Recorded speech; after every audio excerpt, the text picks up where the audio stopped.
day 14 of the 21 days of branding course. My name is Orifunke Lawal. In today's lesson, I'm going to be teaching you about brand touch points. But before we go ahead, I want to celebrate you and applaud you for coming this far. We officially have 7 more days to the end of the program, and yay, that means a lot to me, and I hope it does to you as well.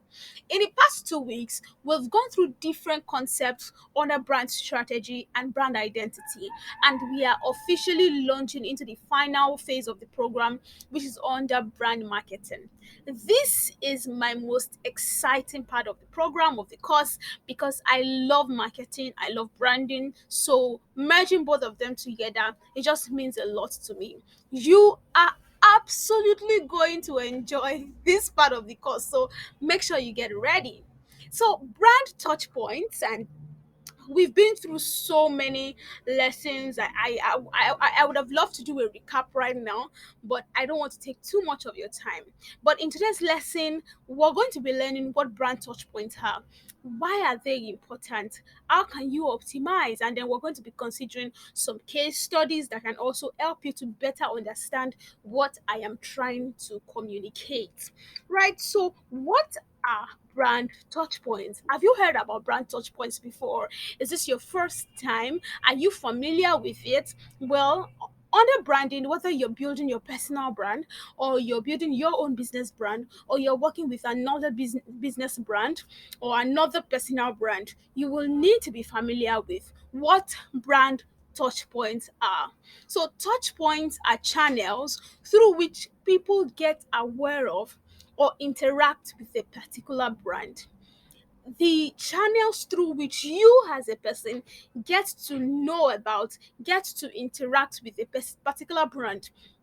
You know by now that we are in a constant cycle of interacting with brands. Sometimes we know that we are interacting with brands actively. Sometimes it is so subtle, we don't even know that it's happening. But we are constantly interacting with brands, and these points of interactions, these channels of interactions or awareness or actions, decisions, getting in touch with a brand are known as touch points. Do you understand? Now, think about this, right? I want to make it as simple as possible. So, I'm going to be giving relatable examples, and then I hope you get to understand them. Think about university or your tertiary institution, if you've been to that level. And then I want to ask, how exactly did you get to know about your tertiary institutions? What were the different touch points that you came across with before you eventually chose them? So chances are that you somebody talked about them, or you saw them somewhere, or you visited them once, and then you decided that, oh, okay, I want these people, and then I want to be able to deal with them, or school year. So you got in, you checked their website, or during the course of being in the school, you had to visit the websites regularly, or maybe, like, let's say that when if you have to, you have to get information about them. There's a website, they have social media platforms, you have somebody who is saying something, you have representatives. All of these things, yes, are channels through which you get aware of or you interact with a particular brand. So, of course, we know by now that when we talk about interaction, it's not just about talking, it is also in the doing. So, if I am interacting with a personal brand, it doesn't mean I am talking to them, it means that I am taking uh, whether desired or undesired actions with respect to that brand, right? So brand touch points, once again, are channels through which people get aware of or interact with a particular brand. They enhance. Secondly, brand touch points enhance brand awareness, loyalty, and conversions. So, the reason people get to know more about you, the reason people decide they want to buy from you, the reason people decide they want to patronize you, they want to refer you, they want to work with you, and they want to stay with you, it's because you have brand touch points that they have been with, that they have interacted with, rather. So there are different kinds of brand touch points, which we're going to talk about. But the reason you know about the brands that you know, the reason you buy from that fast food restaurant, the reason you patronize somebody who sells something online, or the reason you walk into that person's offline store, the reason you follow so and so person or so and so brand, and the reason you recommend so and so person or so and so brand, is simply because there are brand touch points that have been optimized to help you or to increase your chances of taking desired actions. Right, so brand touch points are important for your brand because they help you to build brand awareness, people knowing about you, people knowing about the products and the services that you deliver.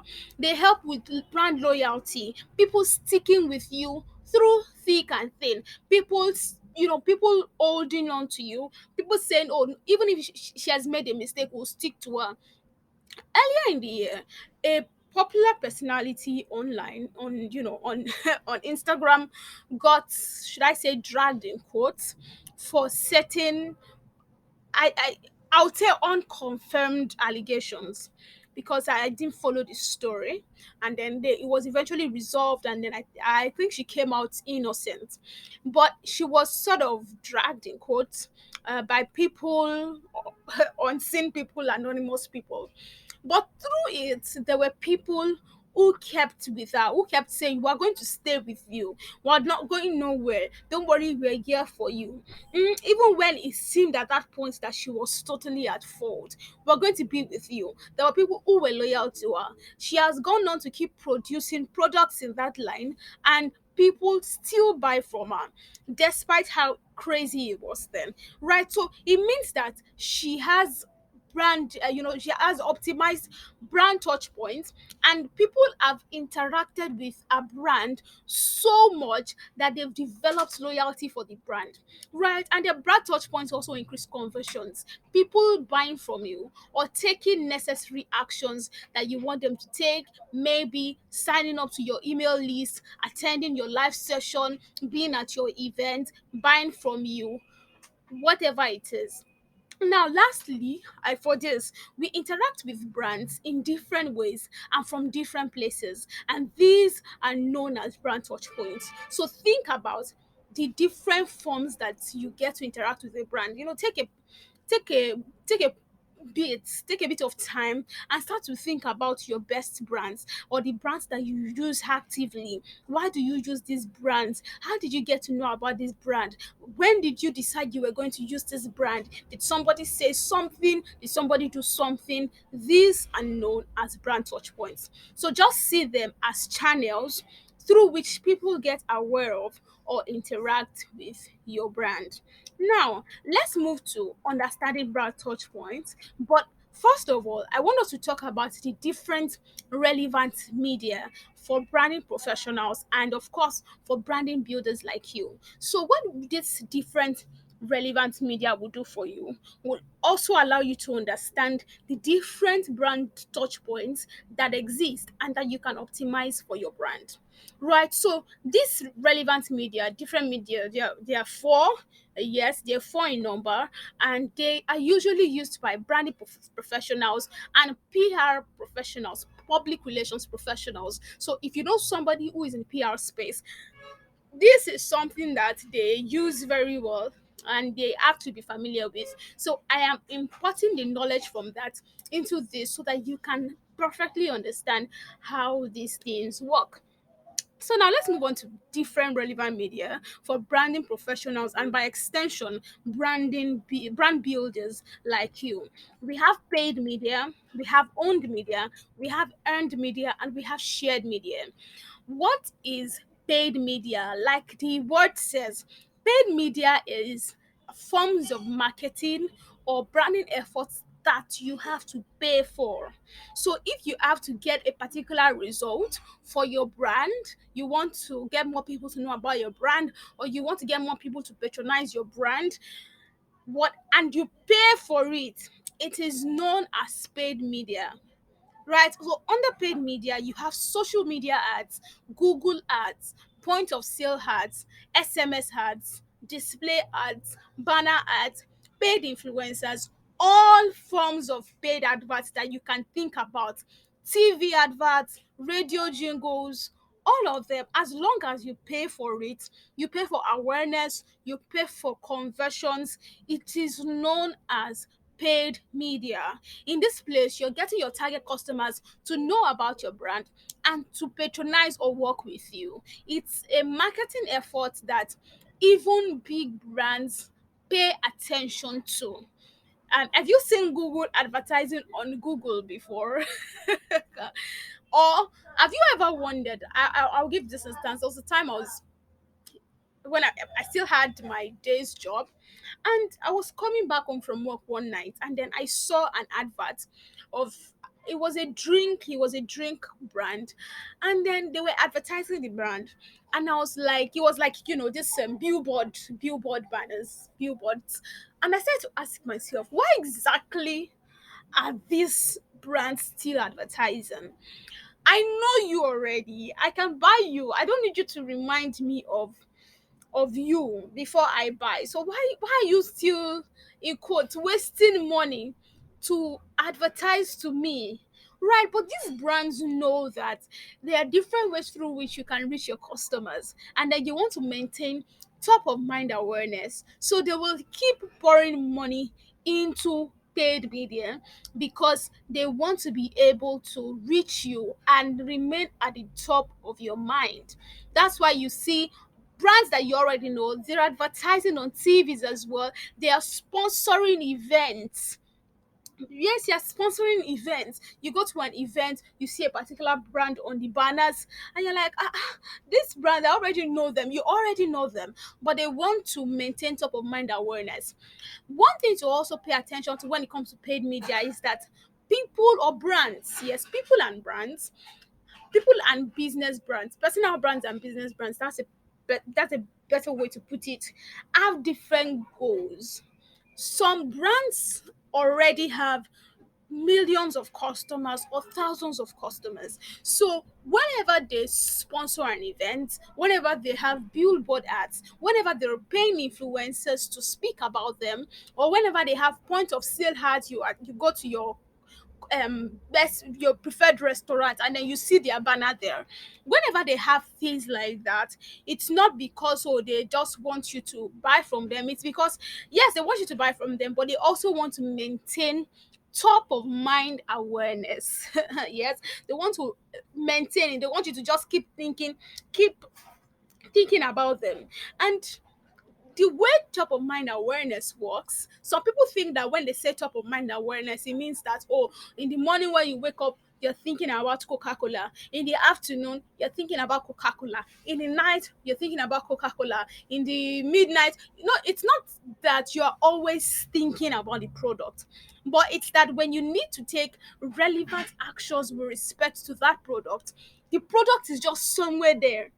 And sometimes you do not even know how much uh how much you've internalized about certain brands until you have to take conscious actions about them.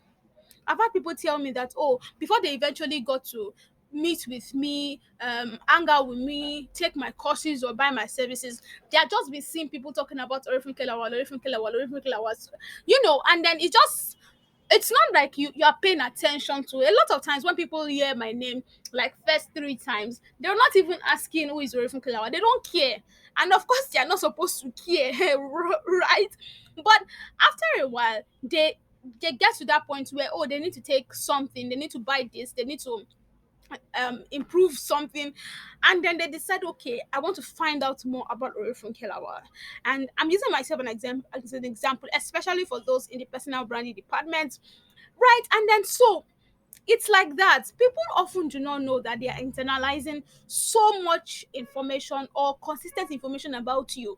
They're just scrolling through their WhatsApp, scrolling through their Instagram, searching for stuff on Google and seeing your website come up. Somebody is mentioning you. They're not paying so much attention, but they are getting exposed to things like that. So it's somewhere in their heads, somewhere in their heads, somewhere in their subconscious. And when they now want to take desired actions, it happens like that for you. for them rather. So another reason why companies or brands engage in paid media could be to simply get people to know about them. So there's some brands that you don't know about, you've never come across, but all of a sudden you're seeing their ads everywhere and you're like, hey, which brand is this, which brand is this? You're paying attention to the brand. An example is Abeg, the Abeg app that is currently sponsoring or part of the sponsors of BB Niger as at when this is 2021. And yeah, so they're one of the sponsors.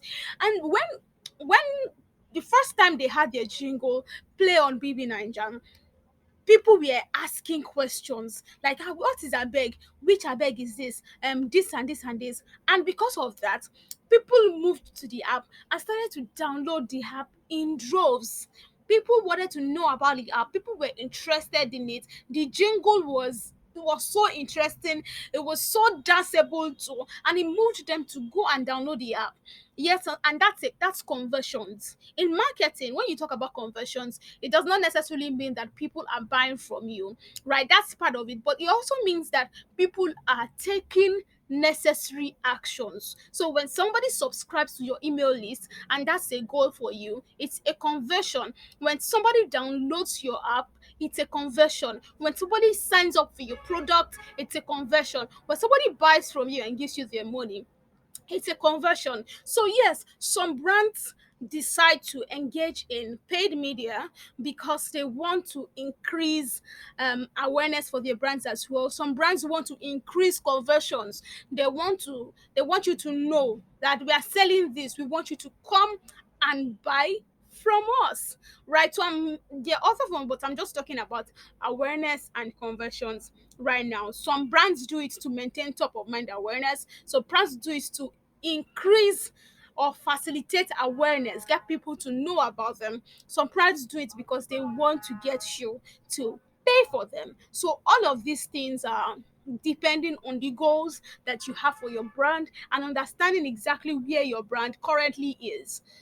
Although paid media can be expensive, it often serves as a catalyst for small businesses and personal brands. So, yes, sometimes you don't have the budget yet, you're not earning as much as you want from your business or your personal brand, and you really at that point cannot afford it, and it's absolutely fine. That's one of the disadvantages of paid media.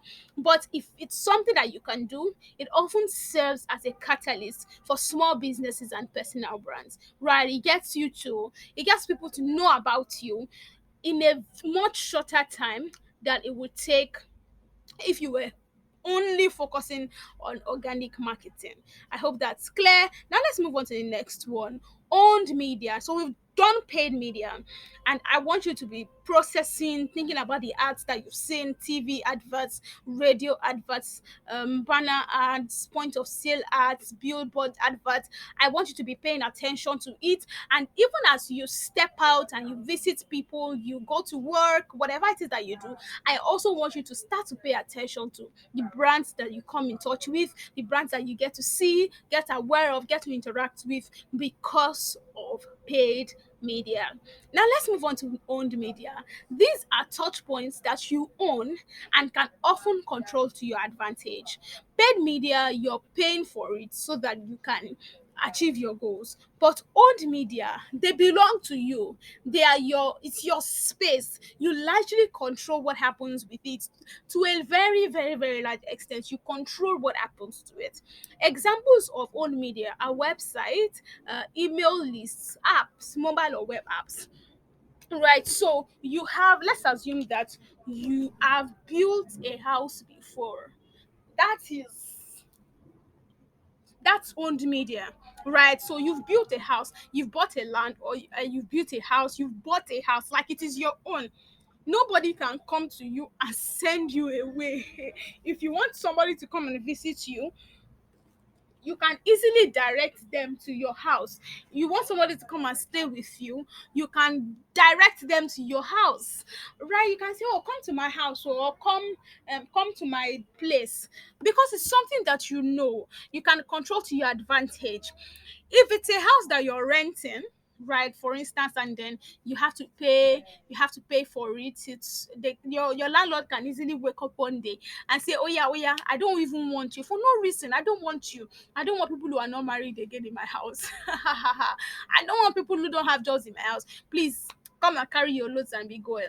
It's not owned media because it doesn't belong to you. Landlord can come and say, I'm not doing it again. Please stand up and come and go.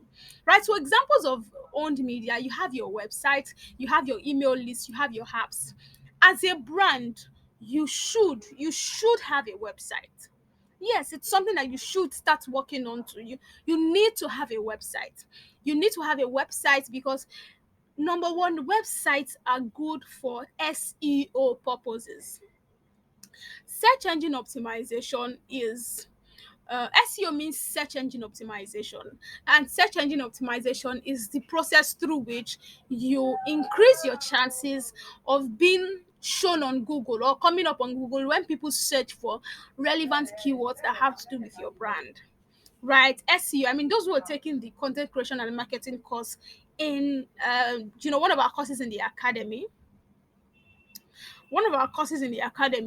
can understand this, can relate to this. So a website allows you to increases your chances of ranking on Google. Yes, let me just put it in very simple terms, because if I start going to SEO, it could just become complex. So it increases your chances of showing up on Google. A website also serves as a house, and where people can easily search for you for information that they get. There's certain information that you may not be able to put on your social media platforms, and then you just need a website so that even when people are not going to your social media platforms, they can easily visit your website and find all that you need for the website. I was telling my younger sister yesterday that one thing I hate about schools, many schools in Nigeria, is that you visit their website and then you can't see their school fees, right? So why exactly do you have a website if I cannot see your school fees? I hate it so much. So I have to start calling, and then, or I have to start coming into the school. I don't like it one bit. Your website should include major relevant information about you, about your brand, so that people get to understand why. Websites can also facilitate conversions. Rather, they can facilitate conversions. You have a product you want to sell, you have on your website, people have to read about your website. So for instance, if you paid for this course through my website, there was a landing page where you had to read about the benefits or and the features, everything of this program before you got to the point where you had to pay for the program. Right? That's an advantage of a website. It can help you to facilitate conversions, and it also belongs to you, right? So it means that, well, you have domain hosting fees and all of that, but it belongs to you. You can control what goes up on that website, right? It's not like, oh, you post something and then the powers that be decide that they want to pull it down. No, it belongs to you. And it's the same thing with an email list, and that's why we always encourage brands to build an email list. You should have an email list that you can regularly send emails to, not just because you want to sell to them, but because you want to communicate, or you want to cultivate. Yes, that's the word.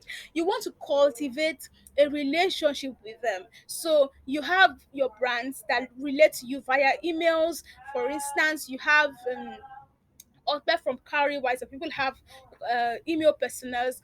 Otpe from Wise. You have Uche from boats or from Taxify, and all of these things is to, keep in constant communication with you, cultivate a relationship with you, so that it can increase your chances of trusting this brand, because you're always sending you emails, right? And then that's email marketing is something else entirely. But yes, you should have an email list, whether you're a personal brand or you are a business brand. So think about your best businesses, your big brands that you follow, whether they're personal or uh, personal, yes, or their business brands. They have email lists. Just think about them. They have an email list, even if it's not like they send you emails every day, but you've at least likely received emails from them before. And then we also have apps depending on what you're trying to build. We have mobile apps, we have web apps. Yes, depending on what stage. This is especially for startups anyway. And mobile apps or web apps, this belongs to you. You decide what it is, right? And so another thing that stands out for owned media is that you can host other people on your site, right? By site, I'm using site in quotes. So you can host other people can visit your website, they can sign up for stuff, they can join your community because you're hosting them. Same with an email list, same with your app. So you are hosting them because you own it. It is something that you own. I hope that's clear, right? So end media. Yes, sorry. End media. End media are usually results of unpaid marketing efforts. You don't pay for them, but you get them because of different reasons. It could be because you're doing an amazing job. It could be because you're doing a commendable job. People can see you. People can follow your work. People are impressed with the work that you're doing, or you have good relationships with people and brands. So under end media, you have shares. So you post the content, people share, people people share with other people. People tell them, hey, I really liked this content, I really liked this article, I really liked this product, I think you should try it out as well. People are recommending you. End media, you're looking for a job and somebody says, oh, I think Shola can get this job done, I'm going to recommend Shola for this job. That is end media. So recommendations come because somebody somewhere has followed your work or has a good perception of your work or of what you can do. So recommendations are earned media. You earn it. You know, we often say respect is not demanded, it is earned. This is what it is about earned media. It is earned because you are putting in the effort to actually earn it, to earn respect, earn recommendations, earn positive reviews from people. People get to say, oh, I used this product and I really liked it. People are not going to lie about your product. I get to influence for certain brands, and before I have to influence or get people to use your product, I have to use the product first.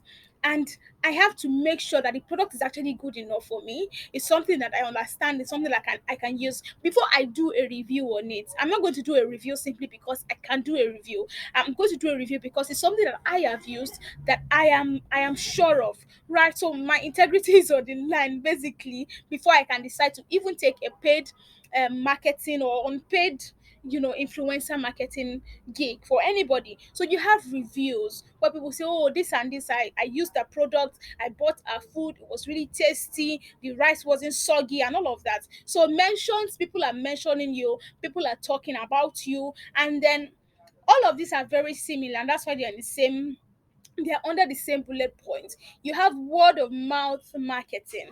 Word of mouth marketing. So people are telling people, oh, she can do this. I've used it before. Used she can do. I think you should patronize I think you should patronize them. I think you should attend this because you can. It's word of mouth marketing. A number of people who are taking this course are here because somebody you trust, maybe not trust like, oh, trust with your life, but somebody you trust, somebody who is a person like you mentioned it on their platforms, and then you decided, oh, for them to have mentioned it, then they you can just trust that the academy will deliver.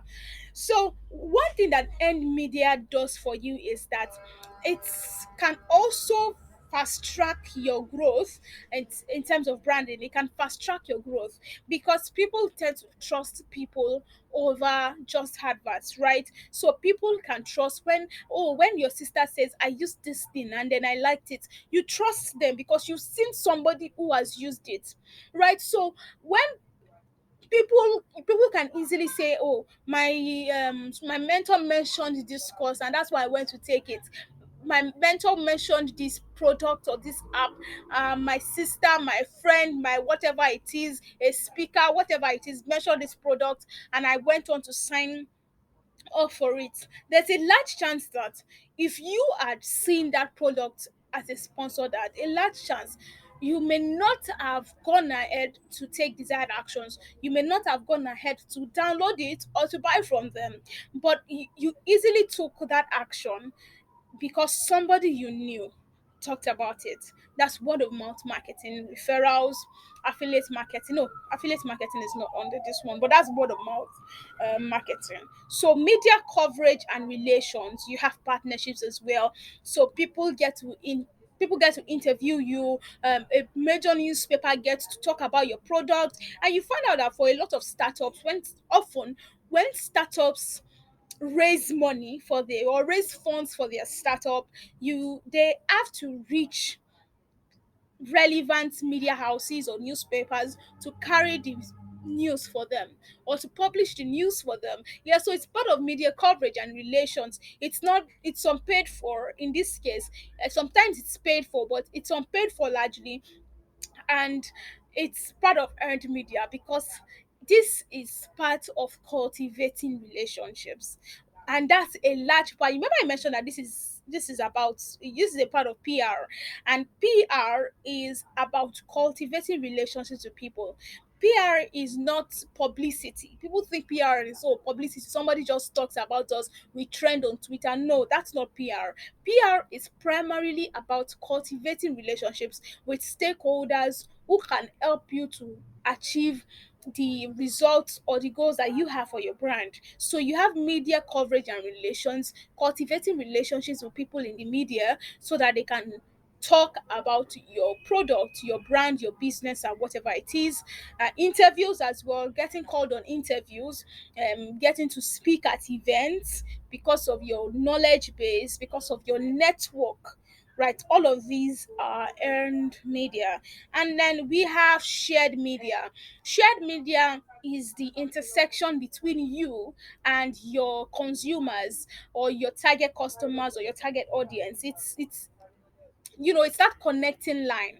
And you have social media. Some people argue that social media is under owned media, but I am not going to agree with that, because you know what, your social media platforms belong to a bigger platform, a bigger brand that hosts you.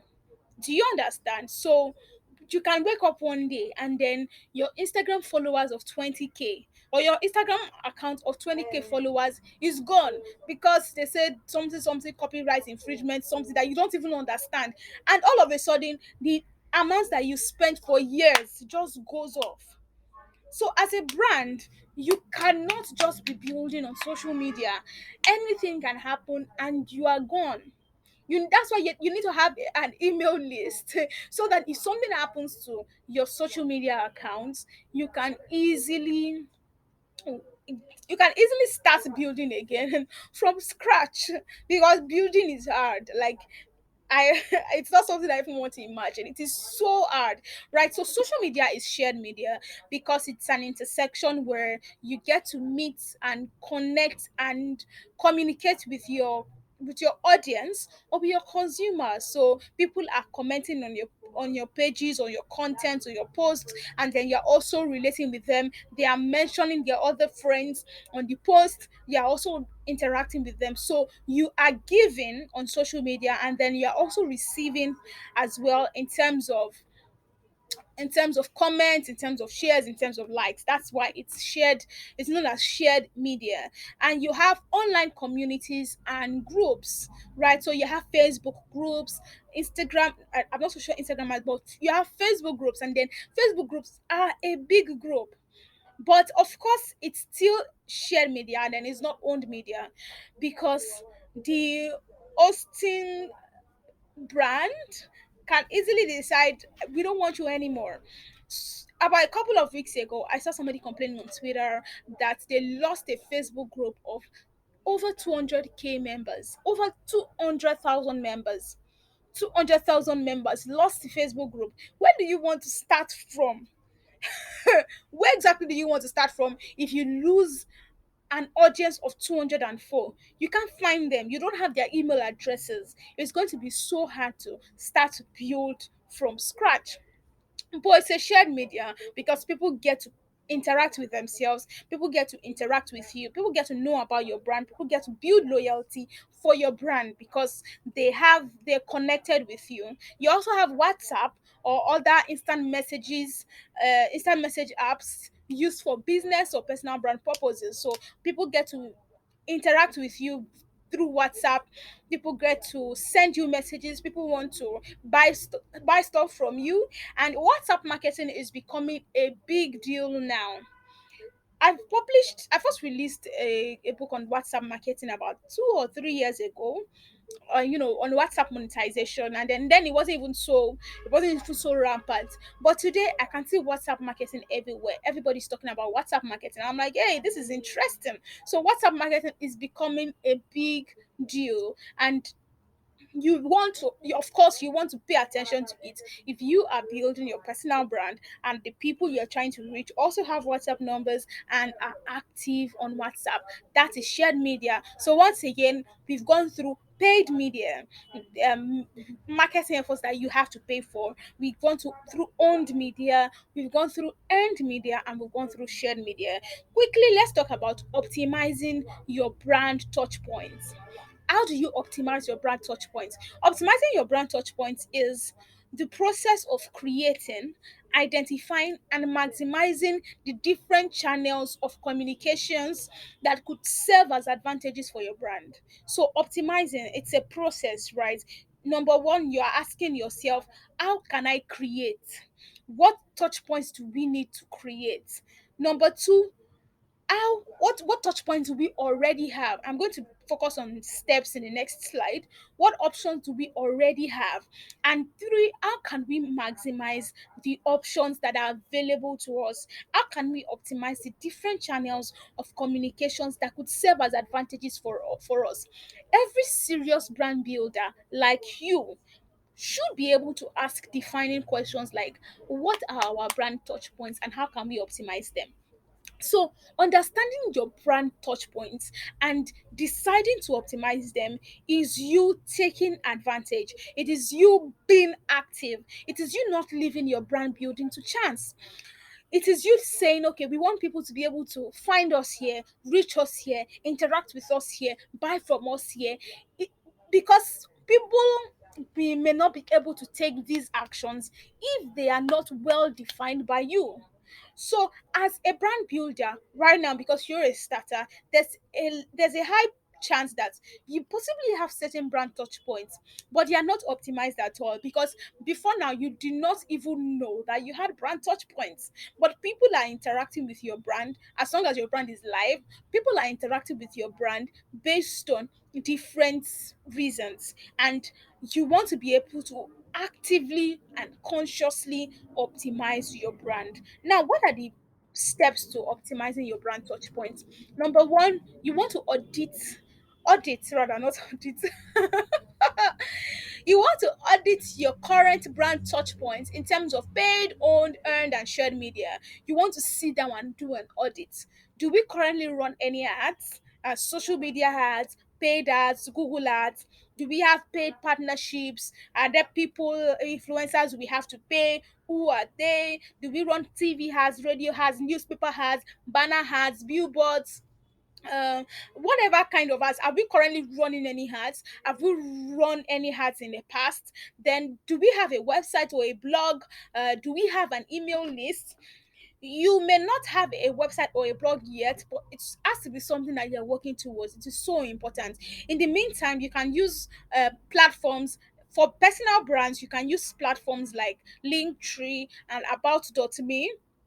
I would have said Disha because I used to use Disha, but Disha is uh Disha is closing down. Disha is shutting down, so I cannot mention I don't even think you can even sign up on them anymore. But you have Linktree, you have About.me as well, and then I can also create. For me, I recently created a makeshift website on Canva. So it's something that you can also do, and then it's something I'll be teaching people who sign up for the next batch of the Canva growth program. Right, so do we have a website or a blog? Can we consider building? Is it something we have to save towards? Can I save towards it? um Can I learn how to create it myself? It's going to take time, but it's your best option if it's not something you can afford right now. Then, do I have an email list? This is something you can start building. You don't need to have a lot of money. You don't even need to have money to start building an email list. You can use MailChimp, you can use ConvertKit. These are platforms that I have used before that I can also recommend. So have we had any press mentions, any interviews? Have we featured on any websites more popular than ours? Have we done any interviews? Have we spoken at any events, whether virtual or live? Have we been featured on podcasts for brands that are bigger than us? Press mentions, you want to audit all of these things. And then, you do we have social media platforms? If yes, where do we have them? Are they on Facebook or on Twitter, on Instagram, LinkedIn? What are the social media platforms that we have? Do we have communities, Facebook groups, Instagram pods, WhatsApp groups? What communities do we have? How do people get to know us? Are people, do they get to know us because somebody's mentioning us? Is it through word of mouth marketing? Is it because somebody's recommending us? Is it because we have a website and that when they search for relevant keywords on Google, we come on board, right? So how do people get to know? You want to audit all your existing brand touch points in terms of paid, owned, earned, and shared media.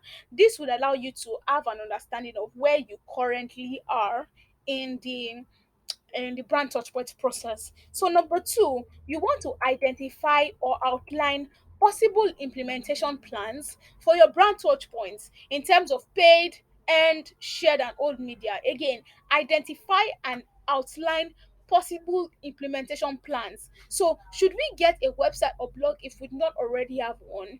Is this something we should get? Well, my answer is yes, you should get one.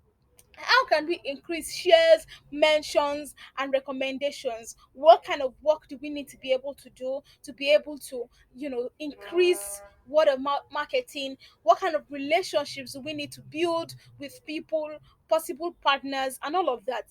What do our social media platforms look like? Are our bios optimized? What's your bio like? We should be able to do a social media optimization before this course finishes. But our bios optimized? When people come across our pages, are they pushed to want to follow us? Do they can they trust us? Can they believe us? Do we have any presence or show up regularly? Can people search for your brand on social media and find it? Because people are on social media, so you should have brands on social media, right? So should we run ads, work with paid influencers or affiliate marketers? What kind of value should we begin to create and deliver in terms of content? That's content creation and marketing. Can we get mentions on reputable media platforms? Can we get mentions on reputable media platforms? Can you reach out to people? um please talk about our brand. Are there media platforms, news houses, sorry, newspapers, magazines that can talk about your brand? So the first step is to analyze. The second is to identify and outline possible implementation plans for your brand touch points. Number three, consider what other brands are already doing. We're going to take a couple of case studies before we finish, and then it would allow you to understand what to look out for in terms of other brands. And finally, create your customer journey or customer map, right? Let me just say consumer map, but customer journey or customer map. How do people get to know about your brand up to the point where they get to buy buy from you? So that's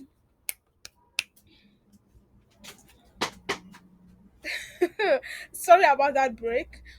For the point where they get to buy from you, it's a customer journey, it's a customer map, and you're going to be learning that in the next lesson where we talk about marketing funnels as well, right? So number one, audit. Number two, identify and outline. Number three, consider what other brands are already doing. And number four, create your customer journey and customer map to enable you to optimize better. Right. So let's talk about a couple of case studies before we call it a day. Number one, think about MTN. MTN is one of the biggest telecommunication companies in Nigeria, in Africa, actually, not just in Nigeria, in Africa. And MTN, almost everybody has an MTN line, whether they use it or not. MTN says everywhere you go. And we're going to be thinking about this particular brand, doing in-depth case studies on them in your departments, right? But MTN says everywhere you go. So now, what are the brand touch points for MTN? You have working outlets. They have outlets that you can easily walk into. If you have a problem, you want to register your SIM card and your line got blocked and all of that, they have working outlets. They have a website that you can easily go to. You want to buy data, you want to buy airtime, you want to do whatever it is, they have a website. And on this website, you can log in, you can sign up and you can log in. So you can see that the website is an owned media, because now they have your database, they have your details, and then they can reach out to you whenever. They have social media platforms, they shared media. So when they share promotional materials, educational materials, entertaining materials, you can like, you can share, you can mention your friends, you can comment excitedly, or you can even comment your complaints there. They have an email list where they get to send regular emails to people who are in their database. Of course, you get SMSs from them every now and then. They want to tell you about a deal, they want to remind you to take precautions, against the pandemic. All of these things, they do all of these things via SMSs. And then paid influencers, they pay people to talk about them, to maintain top of mind awareness. They do sponsored adverts, they do TV adverts, you hear them on radio. And most of us got to know about MTN because of TV adverts, right, and radio adverts. They have direct marketers, people who sell MTN SIM cards. And then you see them, and then you buy from them, and say, oh, I want to buy from these people. You had the word of mouth. Somebody says, use MTN is good. I'm using MTN. They gave me free airtime, they gave me free credit, they gave me free data. And then you have press mentions as well, and more. So these are part of your brand touch points, and this is why I want you to pay attention to it. All of this is contribute to them achieving their brand goals. Number two, you have Sheyi Makinde. Yay! Sheyi Makinde is currently the governor of Oyo State, Nigeria. Just in case you didn't know him, is the governor of Oyo State, Nigeria. Some of his brand touch points: he has a website. You can go check him out. If you search for Shea Makinde on Google, you can see his website. He has a website. He has an email list. I receive his emails. He sends emails to people, telling them about different stuff about his progress and in government, what he's learning, and all of that. He has social media platforms where he does this. People can easily comment and tag their friends and all of that. Of course, press mentions. He does something amazing, and then their news houses, their media houses, who can easily talk about the brand or talk about him and what he's doing, so that they can build awareness, and then they can get people to like him, to know him, and to trust him. So this is where we are going to be ending on brand touch points today. I loved this lesson, and I hope you loved it as well. So please make sure to sit down and create actionable plans from what you've learned, so that your brand can move forward. Thank you very much for listening. See you in our next lesson. Bye.